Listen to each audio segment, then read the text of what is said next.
যাদের হৃদয়ে আছে আল্লাহর ভয় তারা কভু পথ ভুলে যায় না, ঠিক কি না?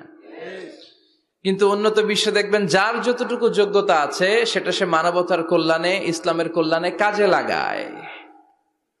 মানবতার কল্যাণে কোনো যোগ্যতা বা কোনো কাজকে কাজে লাগানো এটা অনেক বড় ইবাদত।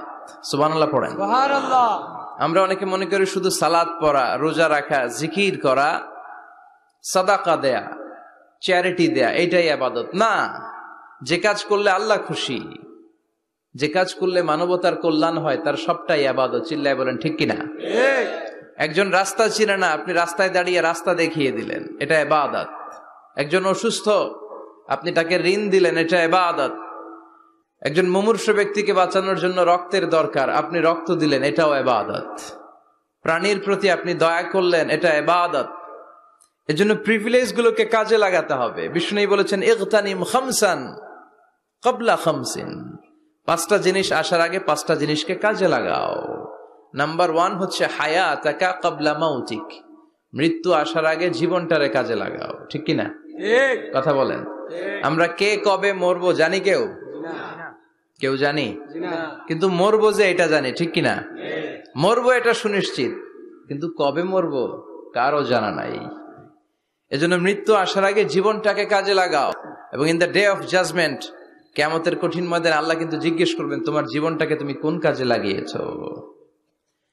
2 নম্বরে বিষ্ণু ঈসা ইসলাম বলেছেন শাবাবাকা ক্বাবলা হারামিক, বার্ধক্য আসার আগে যৌবনকে কাজে লাগাও। ঠিক কিনা? যুবকরা হচ্ছে শক্তির আধার, তাদের মধ্যে আছে প্রাণ ঢালা উচ্ছ্বাস, তাদের রক্ত গরম, তারা চাইলে অনেক কিছু করতে পারে, পারে না? কোটা বিরোধী আন্দোলন করতে পারে, তারা নিরাপদ সড়ক চাই আন্দোলন করতে পারে, তারা দুর্নীতিমুক্ত বাংলাদেশ গড়ার প্রত্যয় নিতে পারে। চিল্লায় বলেন ঠিক কিনা? এজন্য যুবকরা যদি জাগে ভালো থাকবে বাংলাদেশ। যুবকরা যদি ইসলামের পক্ষে কাজ করে বাংলাদেশটার রহমত আর বরকত দিয়ে সমৃদ্ধ করে দিবে কে? আল্লাহ। এজন্য যুবক ভাইয়েরা যারা আছে, তোমাদের এই সময়টা অনেক দামি সময়। কিয়ামতের দিন 7 শ্রেণীর লোককে আল্লাহ তাআলা তার আরশের নিচে ছায়া দিবে। এর মধ্যে 1 শ্রেণীর মানুষ হচ্ছে শাবুন নাশাআ ফি ইবাদাতিল্লাহ, ওই যুবক যারা ইবাদতে সময় কাটিয়েছে, যারা তাদের অবসর সময়টা হিন্দি সিনেমা দেখে নাই, জি বাংলা দেখে নাই, স্টার জলসা দেখে নাই, রুব্বানে নাচে কোমর দুলায়া এগুলা দেখে নাই। তারা তাদের সময়টা আল্লাহর ইবাদতে কাজে লাগিয়েছে। ওই যুবকদেরকে কিয়ামতের ময়দানে আরশের নিচে ছায়া দিবে কে? আল্লাহ। অনেক যুবক আসছে আজকে আলহামদুলিল্লাহ। আমাদের এই সময়টা ইসলামের পক্ষে কাজে লাগাতে হবে। রাজি আছো তো? সবাই রাজি আছো? কিন্তু দুর্ভাগ্যজনক হলেও সত্য, বাংলাদেশে যুবকদের চরিত্র নষ্ট করার জন্য, তাদের এইম নষ্ট করে দেওয়ার জন্য, তাদের ক্যারিয়ার গুলো নষ্ট করে দেওয়ার জন্য যা যা দরকার তার সব কিছুর বন্দোবস্ত বাংলাদেশে আছে না নাই? তাদের নৈতিক অবক্ষয়ের জন্য সবচেয়ে ভয়ঙ্করতম জিনিস হচ্ছে মাদক। বাংলাদেশে এটা নাই? হ্যাঁ আছে।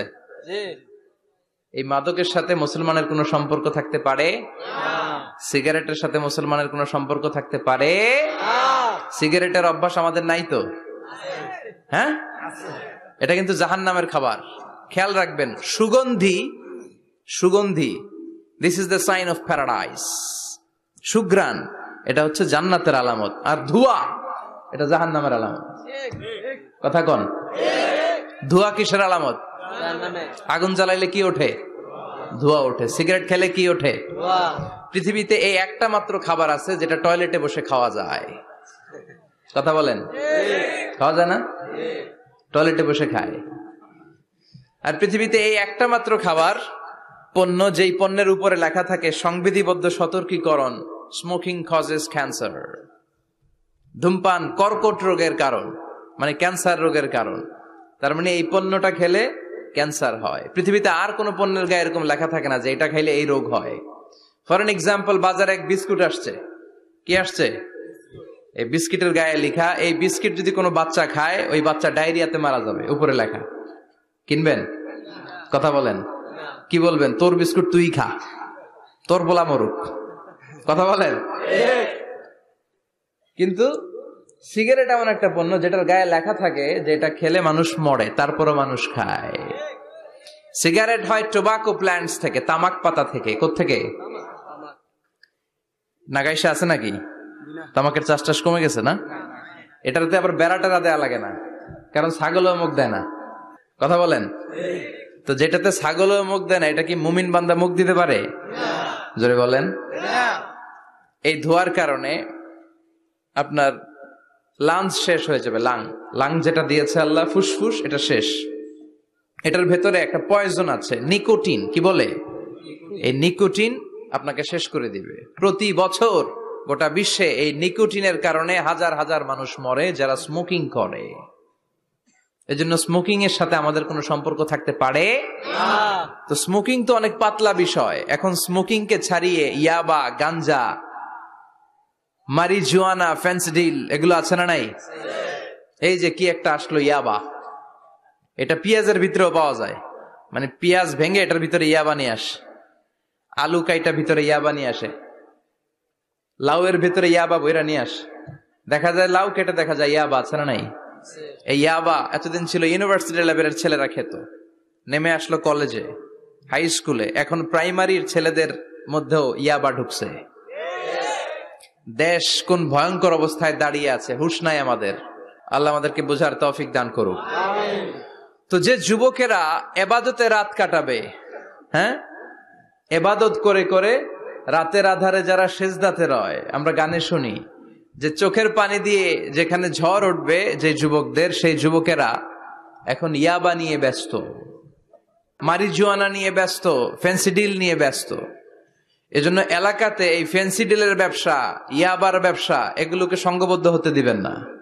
জনপ্রতিনিধি কেউ আসছেন কিনা জানি না মঞ্চে, আমি জানি না, এটা আপনাদের দায়িত্ব। আপনারা এলাকার গণ্যমান্য ব্যক্তিবর্গদেরকে নিয়ে ওদের যে স্ট্রং একটা সিন্ডিকেট আছে এটারে ভেঙে দেন, এলাকাটারে সুন্দর করেন, যুবকগুলোরে আল্লাহওয়ালা হতে সাহায্য করেন, ঠিক কিনা?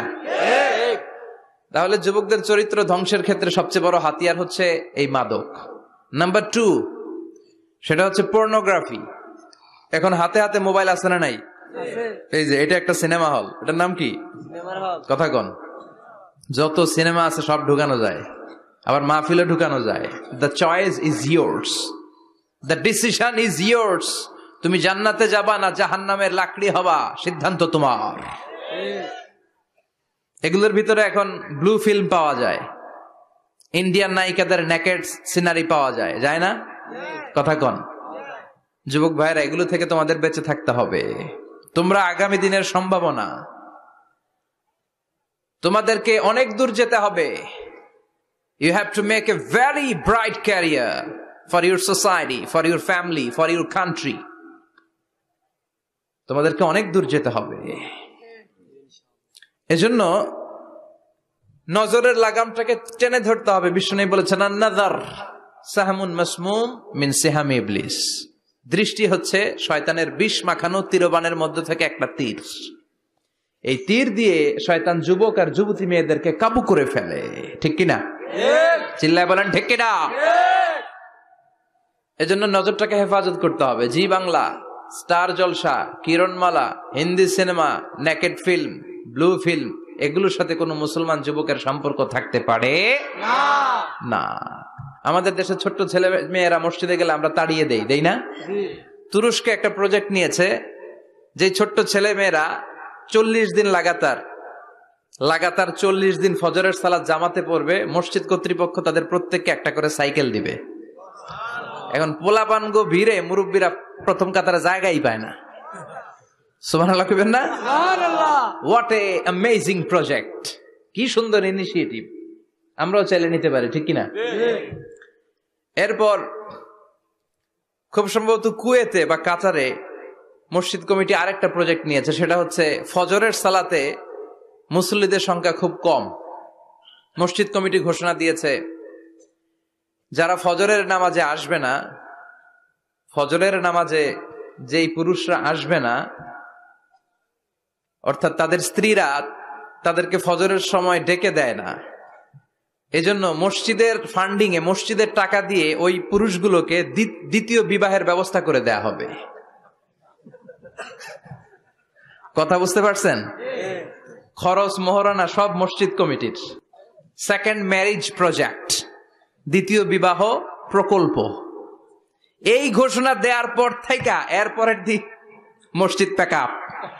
সারা রাত কোন মহিলা ঘুমাই না। আল্লাহু আকবার পড়েন। তো এই ইনিশিয়েটিভ গুলো কিন্তু আমাদের নেওয়া দরকার। পরিবর্তন হতে শুরু করেছে। এখন digital Bangladesh. Now we are launching the satellite. So Bangladesh এখন অনেক এগিয়ে গিয়েছে। এখন তথ্য প্রযুক্তির যুগ। কোনটা সহি কোনটা দঈফ একটা ক্লিকে আমরা পেয়ে যাই, ঠিক কিনা? আমরা যারা বক্তা আমরাও কথা বলে ছাড় পাই না। ধরে হুজুর রেফারেন্স কি বলেন, আছে না নাই? তার মানে গণসচেতনতা শুরু হয়েছে। এজন্য আমাদেরকে এই প্রজেক্ট নিতে হবে। এই যে মাহফিল এটা হয়েছে, এটা কি কোনো এক ব্যক্তির ফান্ডিং এ হয়েছে? কথা বলেন। একজন 10 লক্ষ দিয়েছে 2 দিন ব্যাপী মাহফিল, এরকম না। এটা সবাই মিলে করেছি। সবাই মিলে এরকম সবাই মিলে যুবকদেরকে বাঁচাতে হবে। সবাই মিলে একসাথে আল্লাহওয়ালা হতে হবে। সবাই মিলে একসাথে জান্নাতে ঢুকতে হবে। না গাইছে সবাই যদি আমরা জান্নাতে থাকি ভালো লাগবে না? কিছু জান্নাতে কিছু জাহান্নামে ভালো লাগবে? আমরা জান্নাতে গেলে একসাথে যাব ইনশাআল্লাহ। কয় না ইনশাআল্লাহ? চিৎকার করে পড়েন ইনশাআল্লাহ। তাহলে যুবকদেরকে শেষ করেছে মাদক, এই মাদক থেকে বাঁচতে হবে। যুবকদেরকে শেষ করেছে পর্নোগ্রাফি, পর্নোগ্রাফি থেকে বাঁচতে হবে। যুবকদেরকে শেষ করে দিয়েছে নোংরা ছাত্র রাজনীতি, আছে না নাই? টেন্ডারবাজি, চাঁদাবাজি, রাজনৈতিক দলগুলো এই যুবকদেরকে দিয়ে এই কাজগুলো করায়। ওনারা কিন্তু মাঠে নামে না। চিল্লায় বলেন। এই যে নির্বাচন পূর্ব সহিংসতা, এখানে গাড়ি ভাঙচুর, ওইখানে জ্বালাও পোড়াও, এখানে আগুন দাও, ওইখানে সন্ত্রাসবাদ, এগুলো সব যুবকদেরকে দিয়ে করানো হয়। এজন্য নোংরা রাজনীতির এই প্যানেলকে ভেঙে দেন আপনারা। সুন্দর রাজনীতির প্রচলন শুরু করেন। বরকত দিবে কে? আপনাদের একটা শক্ত সিদ্ধান্তই পারে বাংলাদেশকে সোনার মদিনার রাষ্ট্রে পরিণত করতে। চিল্লায় বলেন ঠিক কি না? তাহলে যুবকদের সবচেয়ে বড় সমস্যা কি? মাদক, তারপর পর্নোগ্রাফি, 3 নম্বরে নোংরা ছাত্র রাজনীতি, 4 নম্বরে লেট ম্যারেজ, আছে না নাই? কয় তুই নিজের পায়ে দাঁড়া। এতদিন কার পায়ে দাঁড়াইছে? কয় তুই নিজের পায়ে দাঁড়া আগে, তারপরে বিয়ে করবি। নো, টাইমলি ম্যারেজ ক্যাম্পেইন করতে হবে। যুবক হওয়ার সাথে সাথে সোসাইটির অর্থায়নে ওকে বিয়ের ব্যবস্থা করে দিতে হবে। বিষ্ণু ইসলাম বিয়েকে অনেক সহজ করেছেন, অনেক সহজ করেছেন। এক সাহাবী বলল, ইয়া রাসূলুল্লাহ বিয়ে করব। বিষ্ণু বললেন, হাল্লাকা সাদাক ইয়ানি মাহর, ডু ইউ হ্যাভ দ্য ডোরি? তোমার কি মোহর আছে? কারণ বিয়ে করলে তো মোহর দেয়া লাগবে। সাহাবী বলে, মোহর টোহর কিছু নাই। কি আছে? কয় আমার সে গরিব এই তল্লাটে কেউ নাই। বিষ্ণু বললেন, ও সাহাবী, কোরআনের কোন সূরা আছে কিনা তোমার কাছে? সাহাবী বলল, নবী কোরআনের অল্প কয়েকটা সূরা আমার মুখস্থ জানা আছে। এক যুবতী মেয়ে বলল, নবী আমি বিয়ে করব। বিষ্ণু বললেন, কোরআন জানো না কি? যুবতী বলে, না কোরআন আমি জানি না। বিষ্ণু বললেন, আমার কাছে ভালো একখানা পাত্র আছে, বিয়ে পড়িয়ে দিলাম। আর মেয়েটাকে বলল, মা তোমার স্বামীর কোনো টাকা নাই, পয়সা নাই, মোহরানা দেওয়ার মতো কিচ্ছু নাই, তুমি কোরআন জানো না, কিন্তু তোমার স্বামীর সিনার ভিতরে কোরআন আছে। তোমার কোরআন জানা নাই, প্রতি রাতে তোমার স্বামী তোমাকে কোরআন শিখায়া দিবে, সূরাগুলো মুখস্থ করায়া দিবে। তোমাকে যে তোমার স্বামী কোরআন শিখায়া দিবে, এটাই হলো রে মা তোর বিয়ের মোহর। স্বামী তোমার টিচার, সে তোমাকে কোরআন শিখাই দিবে, এটা তোমার বিয়ের মোহর। সহজ হয়ে গেল না? কথা বলেন। সবচেয়ে বরকতময় বিয়ে ওই বিয়ে যেই বিয়েতে খরচ কম। শুনতেছেন? হ্যাঁ, আমলের নিয়তে শুনেন। চেঞ্জ লাগবে, পরিবর্তন আনতে হবে আমাদের। ওই বিয়েটা সবচেয়ে বরকতের বিয়ে যেই বিয়েতে মোহরানা কম, যেই বিয়েতে খরচ কম, যেই বিয়ের ভেতরে ধুমধাম কম। ওই বিয়েটারে বরকত দিয়ে পরিপূর্ণ করে দেয় কে? ফাতিমা রাদিয়াল্লাহু তাআলা আনহার সাথে সাইয়েদনা আলীর বিয়ে হলো। ফাতিমাকে যে বিষ্ণু বললেন, আলী আমার কাছে এসে তোমার কথা বলেছে, তুমি কি রাজি? ফাতিমা কোনো কথা বলে না। আবার জিজ্ঞেস করা হলো, কথা বলে না। ফাসাকাতাত, চুপচাপ। 3 বার বিশ্বনবী জিজ্ঞেস করলেন, 3 বারই চুপচাপ। আসুকুতু নিসফুর রিদা, মেয়েদের চুপ থাকা সম্মতির অর্ধেক। জোরে কোন ঠিক কিনা? কি লজ্জাবতী নারী, কিছু বলেই না, তার মানে বাবা যেটা ডিসাইড করবে ওইটাই। ফাতেমার সাথে সাইয়েদনা আলীর বিয়ে হয়ে গেল, সামান্য কিছু কাপড় পেয়েছেন, সামান্য কিছু দিরহাম পেয়েছেন, সামান্য কিছু মহরানার বিনিময়ে বিশ্বনবীর কন্যা সাইয়্যিদাতু নিসাই আহলিল জান্নাহ, সব নারীদের সর্দারিনী, যে ফাতেমা জান্নাতের দরজার ভেতরে ধাক্কা না দিলে কোনো নারী জান্নাতে প্রবেশ করতে পারবে না, সামান্য কিছু মহরানার বিনিময়ে বিয়ে হয়ে গিয়েছে। কোন সুবহানাল্লাহ। এজন্য বিয়েটারে সহজ করার দরকার আছে না নাই? রাজি আছেন তো? বিয়েটাকে সহজ করতে হবে। এরপরে আরেকটা সমস্যা হচ্ছে বিবাহ বহির্ভূত সম্পর্ক। এটাও যুবকদের মধ্যে এখন মহামারী আকার ধারণ করেছে। এখন গার্লফ্রেন্ড বয়ফ্রেন্ড আছে না নাই? সংক্ষেপে এগুলোর কি কয়? জিএফ, জিএফ আর বিএফ। নাগাইশে তো এগুলো ঢুকে নাই মনে এখনো? হ্যাঁ আছে, আছে। পিডায় আজকে সোজা করে দিয়ে দাম। গার্লফ্রেন্ড আছে কার কার দেখি? হ্যাঁ, ওই যে একটা হাত তুলছে, ওরে নোবেল প্রাইজ দেওয়া দরকার। যুবক ভাইয়েরা, এগুলো থেকে বেঁচে থাকতে হবে। তোমাদের এই উচ্ছ্বাস, তোমাদের এই শক্তি ইসলামের পক্ষে কাজে লাগাতে হবে। তাহলেই ওয়াশাবুন নাশা ফি ইবাদাতিল্লাহ, যেই 7 শ্রেণীর যুবক কিয়ামতের দিন আল্লাহর আরশের নিচে ছায়া পাবে, ওই যুবকদের অন্তর্ভুক্ত হওয়া যাবে। চিল্লায় বলেন ঠিক কিনা? আল্লাহ আমাদের যুবক ভাইদেরকে তুমি হেফাজত করো। তাহলে মৃত্যু আসার আগে বিশ্বনবী বললেন জীবন কাজে লাগাও, বার্ধক্য আসার আগে যৌবনকে কাজে লাগাও, অসুস্থ হওয়ার আগে সুস্থতাকে কাজে লাগাও। সুবহানাল্লাহ পড়েন। এরপরে বিশ্বনবী বললেন দারিদ্রতার কষাঘাত আসার আগে ধনাঢ্যতাকে কাজে লাগাও। 5 নম্বরে সব শেষে বিশ্বনবী বললেন ব্যস্ত হয়ে যাওয়ার আগে অবসরকে কাজে লাগাও। এগুলোকে কাজে লাগাতে রাজি আছেন? সবাই রাজি আছেন তো? রাজি আছেন সবাই? আল্লাহ তুমি তৌফিক দাও। চিল্লায় পড়েন আমিন। আর জোরে পড়েন আমিন। 2 দিন ব্যাপী তাফসীরুল কোরআনের মাহফিল। আজকে প্রথম দিন। অনেকে কথা বলেছেন আজকে। কারি আব্দুল কাইয়ুম মিয়া যে চমৎকার কথা বলছিলেন, আল্লামা কবির আহমদ কথা বলেছেন। কালকে সকালে আবার মহিলা সমাবেশও আছে। নারীদেরকে কোরআনের কথা বেশি বেশি শোনানো দরকার, কেননা বিষ্ণু বলেছেন দুনিয়া কুল্লুহা মাতা ওয়া খায়রু মাতা'আদ দুনিয়া আল মারআতু সালিহা। পৃথিবীতে যা দেখা যায় সব সম্পদ। সব কি সম্পদ? কথা বলেন। সব হচ্ছে অ্যাসেট, সব সম্পদ। আর এই সব সম্পদের মধ্যে সবচেয়ে দামি সম্পদ হচ্ছে সতী সাধী নারী। সুবহানাল্লাহ। বাড়িতে গিয়া এই জন্য নারীদেরকে ইসলাম শিখাতে হবে, কোরআন শিখাতে হবে। আল্লাহ তুমি তৌফিক দাও। আমিন। উত্তর নাগাইশ জামে মসজিদ সংলগ্ন আজকের এই প্রোগ্রাম, যারা এই প্রোগ্রামের অ্যারেঞ্জ করেছেন তাদেরকে আমি আন্তরিক শুভেচ্ছা এবং মোবারকবাদ জানাই। আয়োজনে হচ্ছে হিলফুল ফুজুল ইসলামী যুব সংগঠন। মাশাআল্লাহ, হিলফুল ফুজুল আছে এখানে না? যেখানে হিলফুল ফুজুল ওইখানেই বরকত। বেশি না কম?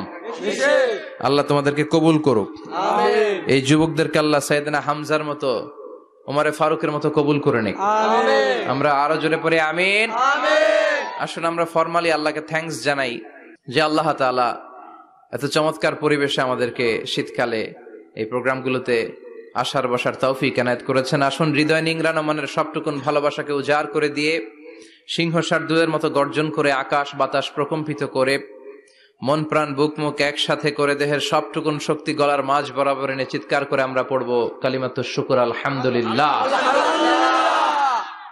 সবাই পড়েন রব্বানা লাকাল হামদ, রব্বানা লাকাল হামদ, হামদান কাসীরান, হামদান কাসীরান, তাইয়িবান, তাইয়িবান, মুবারাকান ফীহি, মুবারাকান ফীহি, ইয়া রাব্বি, ইয়া রাব্বি, লাকাল হামদু, লাকাল হামদু, কামা ইয়ানবাগি, কামা ইয়ানবাগি, লিজালালি ওয়াজহিকা, লিজালালি ওয়াজহিকা, ওয়া আযীমি সুলতানিকা, লাকাল হামদু বিল ঈমান, লাকাল হামদু, লাকাল হামদু বিল ইসলাম, লাকাল হামদু বিল ইসলাম, লাকাল হামদু বিল কুরআন, লাকাল হামদু বিল কুরআন। প্রশংসা করলাম কার? আল্লাহ।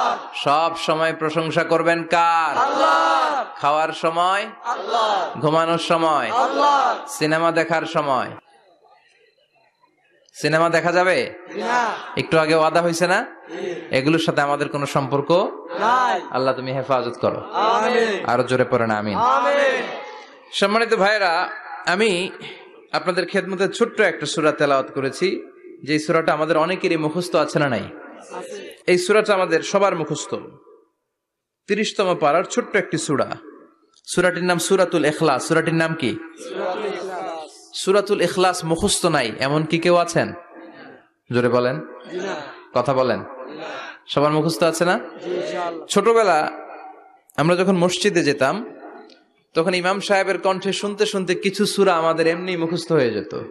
সূরাতুদ দোহা, সূরাতুত তিন, সূরাতুল ফিল, সূরাতুল ইখলাস, এগুলো দিনক্ষণ ঠিক করে মুখস্থ করা লাগে না। এগুলো শুনতে শুনতে কবে যে মুখস্থ হয়ে গেছে আমরা নিজেরাও জানি না। সুবহানাল্লাহ পড়বেন না? সূরাতুল ইখলাস হচ্ছে ঠিক তেমন একটি সূরা যে সূরাটি আমাদের প্রত্যেকের কলিজার ভেতরে আছে না নাই? এটি অনেক দামি একটি সূরা। আমরা অনেক সময় অনেক জিনিসকে খুব তুচ্ছ মনে করি, জানা থাকার কারণে খুব ছোট মনে করি। আসলে ওগুলো ছোট নয়, আসলে এগুলোর স্ট্যাটাস, এগুলোর মর্যাদা, ডিগনিটি অনেক হাই, অনেক বেশি। তোর মধ্যে সূরাতুল ইখলাস হচ্ছে অন্যতম। দেখতে ছোট কিন্তু মহিমা বেশি। বাংলাদেশে এক ধরনের ছোট মরিচ পাওয়া যায় না? কি মরিচ বলে এটারে? হ্যাঁ, ধান্না মরিচ, ধান্না মরিচ। তো এটা ছোট কিন্তু ঝাল আছে না নাই? ঝাল কিন্তু ছোট না, ঝাল অনেক বড়। তো এই সূরাটাও এই ধান্না মরিচের মতো। ধান্না মরিচ যেমনি ছোট, এই সূরাটাও দেখতে ছোট কিন্তু এটার ঝাল বেশি, এটার বরকত বেশি, এটার মার্সি এন্ড ব্লেসিংস বেশি, এটার স্ট্যাটাস অনেক হাই। তো আজকের এই চমৎকার রজনীতে আমরা এই ছোট্ট সূরাটি থেকে কি শিক্ষা আল্লাহ তাআলা আমাদের জন্য রেখেছেন সেটা আমরা জানবার চেষ্টা করব। আওয়াজ তুলে সবাই পড়েন ইনশাআল্লাহ। আমি সবসময় বলে থাকি যে আমি যখন আলোচনা করি আমি মনে করি যে আমি ক্লাস নিচ্ছি, তার মানে সবাই ছাত্র, আর যিনি কথা বলেন তিনি শিক্ষক। আর ছাত্রদেরকে কিছু জিজ্ঞেস করলে আওয়াজ করে উত্তর দিতে হয়, ঠিক কিনা? এজন্য শেষ পর্যন্ত উত্তর দিবেন তো ইনশাআল্লাহ। এবং কি কি শিখলেন আমি চাইবো যে আপনারা রিপিট করেন, রিপিট করে আমাকে শোনান যে আমরা এগুলো শিখলাম, ঠিক কিনা? ইনশাআল্লাহ। এই সূরাতুল ইখলাস, এই সূরাটি মাক্কি সূরা। কি সূরা? মাক্কি সূরা। সবাই বলেন মাক্কি সূরা। মাক্কি সূরা। হিজরতের আগে যে সূরাগুলো নাজিল হয় এগুলোকে আমরা বলি মাক্কি। হিজরতের পরে যে সূরাগুলো নাজিল হয়েছে এগুলোকে আমরা বলি মাদানী। তার মানে এই সূরাটা নাজিল হয়েছে হিজরতের আগে না পরে? আগে। হিজরতের আগে নাজিল হয়েছে এই সূরাটি। এই সূরার আয়াত সংখ্যা মাত্র 4টি। কয়টি? 4টি। চিল্লায় বলেন কয়টি? 4টি। এই সূরাটি কোরআনের 112তম সূরা, ধারাক্রম অনুসারে 112 নম্বর সূরা। এই সূরায় শব্দ আছে 15টি, অক্ষর আছে 47টি। শব্দ কয়টা? 15টি। অক্ষর কয়টা? 47টি। আবার বলেন শব্দ 15, অক্ষর 47। অনেক মহিমান্বিত একটি সূরা, অনেক বরকতের একটি সূরা। মা বোনদের যাদের কানে আমার মাইকের আওয়াজ যাচ্ছে আপনারাও খেয়াল করে শুনেন। এই সূরাটির তাফসীর অত্যন্ত জরুরি তাফসীর। এই সূরাটির নাম হচ্ছে সূরাতুল ইখলাস। কিন্তু শুধু সূরাতুল ইখলাসই এই সূরার নাম নয়, এই সূরার আরো চমৎকার কিছু সুন্দর সুন্দর নাম আছে। এই সূরার একটা নাম হচ্ছে সূরাতুত তাওহীদ। কি নাম? চিল্লায় বলেন কি নাম? তাওহীদেরি মুর্শিদ আমার মুহাম্মাদের নাম বলো, মুহাম্মাদের নাম। আল্লাহর নাম জপলে বুঝতে পারি আল্লাহরই কালাম, বলো মুহাম্মাদের নাম। পড়েন সবাই। তাওহীদেরি মুর্শিদ আমার মুহাম্মাদের নাম বলো, মুহাম্মাদের নাম। আল্লাহর নাম জপলে বুঝতে পারি আল্লাহরই কালাম, বলো মুহাম্মাদের নাম। আল্লাহু আকবার। তার মানে এই সূরার একটা নাম হচ্ছে তাওহীদ। তাওহীদ মানে একত্ববাদ, ওয়াননেস অফ দ্য ক্রিয়েটর। স্রষ্টা যে একজন, এই ব্যাপারে আমাদের কোনো সন্দেহ আছে? না। কথা বলেন। আমাদের রব কয়জন? একজন। স্রষ্টা কয়জন? একজন। এজন্য সূরার নাম হচ্ছে সূরাতুত তাওহীদ। একত্ববাদের ধারণা, আল্লাহ যে একজন, এই কথাটা এই সূরার ভেতরে চমৎকার ভাবে বর্ণনা করেছে কে? আল্লাহ। আর তাওহীদের বিপরীত হলো শিরক। শিরক হলো ভয়ঙ্করতম একটা রোগের নাম। ক্যান্সারের অ্যান্সার হয়, শিরকের কোনো অ্যান্সার হয় না। জোরে বলেন ঠিক কি না? এজন্য আমরা যত ইবাদত করার জন্য নিয়ত করি, আল্লাহ প্রথমে বলেন শিরক করো কিনা আগে সেটা বলো। প্রথমে তুমি শিরক থেকে নিজেকে মুক্ত করার ঘোষণা দিয়ে দাও, তারপরে ইবাদত শুরু করো। ইবাদতটা তখন কবুল করে নিবে কে? এজন্য আমরা যখন নামাজে দাঁড়াই আল্লাহ বলে শিরক করো নাকি? আমরা বলি ওয়াজ্জাহাতু ওয়াজহিয়া লিল্লাযী ফাতারাস সামাওয়াতি ওয়াল আরদা হানিফাও ওয়া মা আনা মিনাল মুশরিকিন। ওমা আনা মিনাল মুশরিকিন। আল্লাহ, আমি শিরক করি না, শিরকের সাথে আমাদের কোনো সম্পর্ক। আবার যখন ইজার আর রিদা পরে জিলহজ মাসে হজের জন্য আরাফাতের ময়দানে আমরা চলে যাই, আল্লাহ বলেন হজের ঘোষণা পরে দাও, আগে ঘোষণা দাও শিরক করো নাকি? আমরা তখন ঘোষণা দেই লাব্বাইক আল্লাহুম্মা লাব্বাইক। পারেন না? লাব্বাইক আল্লাহুম্মা লাব্বাইক লাব্বাইক লা শারীকা লাক লাব্বাইক ইন্নাল হামদা ওয়ান নি'মাতা লাকা ওয়াল মুলক লা শারীকা লাক। পড়েন লাব্বাইক আল্লাহুম্মা লাব্বাইক লাব্বাইক লা শারীকা লাক লাব্বাইক ইন্নাল হামদা ওয়ান নি'মাতা লাকা ওয়াল মুলক লা শারীকা লাক। আমরা বলি লা শারীকা লাক, ঠিক কি না? আমরা যখন হজের জন্য দাঁড়াই আল্লাহ বলে হজ পরে করো, আগে বলো শিরক করো নাকি? শিরকের সাথে সম্পর্ক আছে নাকি? আমরা বলি লা শারীকা লাক, আপনার সাথে কোনো ধরনের শরীক আমরা করি না। তার মানে শিরক হচ্ছে ভয়ঙ্কর অপরাধ। সব গুনাহ আল্লাহ মাফ করে দেয়, সব গুনাহ আল্লাহ ক্ষমা করে দেয়, একটা গুনাহ ছাড়া, সেটা হলো শিরকের গুনাহ। সেটা কিসের গুনাহ? কথা বলেন। এজন্য চাইতে হবে একজনের কাছে, তিনি কে? মাফ করতে পারে একজন, তিনি কে? মনের বাসনা পূরণ করতে পারে একজন, তিনি কে?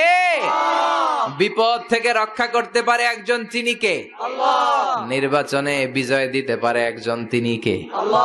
এজন্য চাইতে হবে কার কাছে? এটার নাম হচ্ছে তাওহীদ। এটার নাম কি?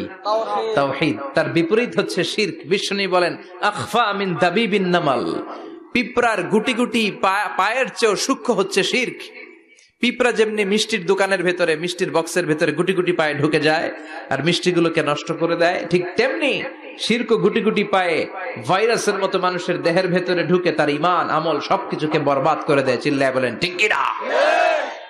এজন্য আল্লাহ ডেকে বলেন গোলাম, কিয়ামতের কঠিন ময়দানে পাহাড় পরিমাণ গুনাহ নিয়ে যদি তোমরা আমার কাছে আসো, আর ওই পাহাড় পরিমাণ গুনার ভেতরে যদি কোনো শিরকের গুনাহ না থাকে, তাহলে আমি আল্লাহ পাহাড় পরিমাণ ক্ষমা নিয়ে তোমার কাছে হাজির হয়ে যাব। পাহাড় পরিমাণ গুনাহ, কিন্তু এই গুনাতে শিরকের গুনাহ নাই, অন্য গুনাহ। তাহলে পাহাড় পরিমাণ ক্ষমা নিয়ে আমাদের কাছে হাজির হয়ে যাবে কে? এটার নাম হচ্ছে তাওহীদ, এক আল্লাহ বিশ্বাস করা। এজন্য সূরাতুল ইখলাস শুধু সূরাতুল ইখলাসের নাম নয়, এই সূরার আরেকটা নাম হচ্ছে সূরাতুত তাওহীদ। চিল্লায় বলেন কি নাম? সবাই বলেন কি নাম? আবার এই সূরার আরেকটা নাম হচ্ছে সূরাতুল মা'রিফা। কি নাম? সবাই বলেন, আরো জোরে বলেন। সূরাতুল মা'রিফা। মা'রিফা মানে জানা বা চেনা। এই সূরা পড়লে আল্লাহরে জানা যায়, এই সূরা পড়লে আল্লাহরে চেনা যায়, এই সূরা পড়লে আল্লাহর পরিচয় পাওয়া যায়। এজন্য সূরার নাম হচ্ছে মা'রিফা। এই সূরার নাম কি? সূরাতুল মা'রিফা। কিন্তু আমরা এটার নাম দিছি মারেফত, মাইরের পথ। এগুলোর মাইর দিতে হবে। নামাজ নাই, রোজা নাই, লাল শালু পড়ে থাকে, চুলে ঝুটি বেঁধে থাকে, আছে না নাই? দিল বান্দা কালমা চোরে, না পায় শ্মশান না পায় ঘর, দিন থাকিতে আয়রে পথে ছাইড়া দে ভণ্ডামি ভণ্ডামি ভণ্ডামি ভণ্ডামি, ছাইড়া দে ভণ্ডামি। নামাজ কালাম পড়ে না, ইবলিস শয়তানের নানা, এরকম আছে না নাই? নামাজ রোজা নাই, এদের নামাজ লাগে না, রোজা লাগে না, শরিয়া লাগে না, ইসলাম লাগে না, সুন্নাহ লাগে না, চুলে জট পাকানো, গোসলও করে না। এমন পীর নাকি আছে সারা বছর গোসল করে না। হ্যাঁ, খাটাস, খবিস, সারা বছর গোসল করে না। সারা বছর নাকি গোসল করে না, বছরে একবার গোসল করে, আর ওই গোসলের পানি বরকতের নিয়তে মুরিদরা সব খায় ফেলায়। নামাজ কালাম পড়ে না, ইবলিশ শয়তানের নানা, ধর্মের একখান খুঁটি ধইরা কয়দিন করবা হয়রানি। ভণ্ডামি ভণ্ডামি ভণ্ডামি, ছাইড়া দে ভণ্ডামি। দো দিল বান্দা কালমা চোর, না পায় শ্মশান না পায় ঘোর। দো দিল বান্দা কালমা চোর, না পায় শ্মশান না পায় ঘোর। দিন থাকিতে আয়রে পথে, ছাইড়া দে ভণ্ডামি ভণ্ডামি ভণ্ডামি ভণ্ডামি, ছাইড়া দে ভণ্ডামি। ঠিক কিনা? এগুলোর সাথে ইসলামের সম্পর্ক নাই। এগুলোরে মারেফা বলে না, ওরা নাম দিছে মারেফত, আসলে মাইরের পথ। কথা বলেন ঠিক কিনা? মাইরের উপরে কোনো ওষুধ নাই, মাইরের মধ্যে ভিটামিন আছে। এজন্য বাংলাদেশে সুন্দর একটা কথা বলে যে সোজা আঙ্গুলে সবসময় ঘি ওঠে না, আঙ্গুল মাঝে মাঝে বাঁকা করতে হয়। এই বেয়াদব গুলারে শিক্ষা দিতে হলে ওই মাইরের পথে আপনাদেরকে যেতে হবে, ছিন্ন বিচ্ছিন্ন করে দিতে হবে, এদের সংঘবদ্ধ অবস্থানকে সারখার করে দিতে হবে, তাহলে দেখবেন সব সোজা হয়ে যাবে। চিল্লায় বলেন ঠিক কিনা? লা রুহবানিয়াতা ফিল ইসলাম, ইসলামে সন্ন্যাসবাদ নেই। Islam it's a very all encompassing social system. এটা হচ্ছে একটা ব্যালেন্সড রিলিজিয়নের নাম। মন গড়া কিছু করলেই আল্লাহর দরবারে সেটা কবুল হবে না। এক সাহাবী ঘোষণা দিল, সারা রাত তাহাজ্জুদ পড়ব, রাত্রে আমি ঘুমাবো না। আরেক সাহাবী বলল, আমি বিয়ে করেছি কিন্তু বউয়ের কাছে যাব। আরেক সাহাবী বলল, আমি সারা বছর রোজা রাখবো, একটা রোজাও ভাঙবো না, একটা রোজাও ভাঙবো না। বিশ্বনবী শুনে রেগে গেলেন। বিশ্বনবী বললেন, কারা কারা এই ঘোষণা দিয়েছো যে সারা বছর রোজা রাখবা? সারা বছর রোজা রাখার সিস্টেম ইসলামে নাই। এটাকে আরবিতে বলে সাওমে ভিসাল। কি বলে? সারা বছর রোজা রাখলে কোনো সওয়াব হবে? কথা কন, হবে? কোনো সওয়াব হবে না। সারা রাত তাহাজ্জুদ পড়লে সওয়াব হবে? কোনো সওয়াবই নেই। আপনাকে ঘুমাতে হবে, আবার তাহাজ্জুদও পড়তে হবে, আবার ঘুমাতে হবে, আবার ফজরের নামাজে প্রথম কাতারে থাকতে হবে। চিল্লায় বলেন ঠিক কিনা? এজন্য ইসলাম হলো ভারসাম্যপূর্ণ জীবন বিধান। ছেলে মেয়ে রেখে দিয়ে, সমাজ রেখে দিয়ে, কাজকর্ম রাজ্য রেখে দিয়ে আপনি সন্ন্যাসী সেজে বসে থাকলেন, এটার নাম ইসলাম না। বিশ্বনবী হচ্ছে গোটা বিশ্বের মানুষদের জন্য model, as a teacher, as a father, as a commander, as a messenger, as a law giver, as a law maker, as a reformer of the society, as a philosopher, Muhammad is the superman of the world. চিল্লায় কোন ঠিক কিনা? তিনি শিক্ষক হিসেবেও সেরা, তিনি বাবা হিসেবেও সেরা। তিনি সাইয়্যিদাতুনা ফাতিমাকে এত ভালোবাসতো, বিশ্বনবী বলতেন, ফাতেমা আমার কলিজার টুকরা, যে ফাতেমারে কষ্ট দেয় সেজন্য আমি বিশ্বনবীরে কষ্ট দেয়। সফরে গেলে সবার শেষে ফাতিমার সাথে দেখা করে সফরে বেরোতেন, আবার সফর শেষ করে ঘরে ঢোকার সময় সবার আগে বিশ্বনবী ফাতেমার সাথে দেখা করে নিতেন। কি সুন্দর ফ্যামিলি লাইফ। তার মানে বাবা হিসেবে সেরা, আবার নানা হিসেবে সেরা। হাসান হুসাইন ছিল রায়হানা চাইন, বিশ্বনবীর পারফিউম। বিশ্বনবী বলতেন, রায়হানা চাইনি ফিদ দুনিয়া, হাসান এবং হুসাইন হলো দুনিয়ার বুকে আমার সুগন্ধি। হাসান হুসাইনের দেহের মধ্যে এমন কোন জায়গা নাই যেই জায়গায় বিশ্বনবীর দুইটা ঠোঁট লাগে নাই। হাসান হুসাইনের দেহের প্রতিটা জায়গায় বিশ্বনবী চুমু দিয়েছেন। হাসান কোলে উঠলে হুসাইন উঠতে চাইতো, হুসাইন উঠতে চাইলে হাসান উঠতে চাইতো। বিশ্বনবীকে ঘোড়া বানিয়ে হাসান কাঁধে উঠতো, আবার হাসানকে নামিয়ে দিয়ে হুসাইন কাঁধে উঠতো। তার মানে নানা হিসেবে সেরা। জোরে বলেন ঠিক কিনা? নবী হিসেবে সেরা। বিশ্ব নবীর সাথে গোটা বিশ্বের কোন নবীর কোন তুলনা চলে নাকি? কোন তুলনা চলে না। সব দিক দিয়ে তিনি সেরা, সবার জন্য আদর্শ। এই জন্য ইসলাম হচ্ছে it's a very balanced religion, ভারসাম্যপূর্ণ জীবন বিধান। আপনার যা মন চাইবে মারেফতের নামে আপনি চাইলেই করতে পারবেন না। বিশ্বনবীর শেখানো সুন্নাহ পথে চললে অল্প করলে এটাতে বরকত দিবে কে? আল্লাহ। অল্পতেও সওয়াব দিবে কে? আল্লাহ। এজন্য সূরার একটা নাম হলো সূরাতুল মারিফা। মারিফা মানে জানা বা চিনা। এই সূরা পড়লে আল্লাহরে জানা যায়, এই সূরা পড়লে আল্লাহকে চিনা যায়। চিল্লায় বলেন ঠিক কিনা? তার মানে দুইটা নাম জানলাম। একটা হচ্ছে সূরাতুত তাওহীদ। চিল্লায় বলেন কি নাম? সূরাতুত তাওহীদ। চিল্লায় কইছেন? চিল্লায় বলেন কি নাম? সূরাতুত তাওহীদ। দুই নম্বরে হলো সূরাতুল মারিফা। কি নাম? 3 নাম্বার হলো সূরাতুস সমাদ। সূরাতুল ইখলাসের আরেক নাম সূরাতুস সমাদ, কারণ সমাদ শব্দটা এই সূরার ভেতরে আছে না নাই? কুল হুয়াল্লাহু আহাদ আল্লাহুস সামাদ লাম ইয়ালিদ ওয়া লাম ইউলাদ ওয়া লাম ইয়াকুল লাহু কুফুয়ান আহাদ।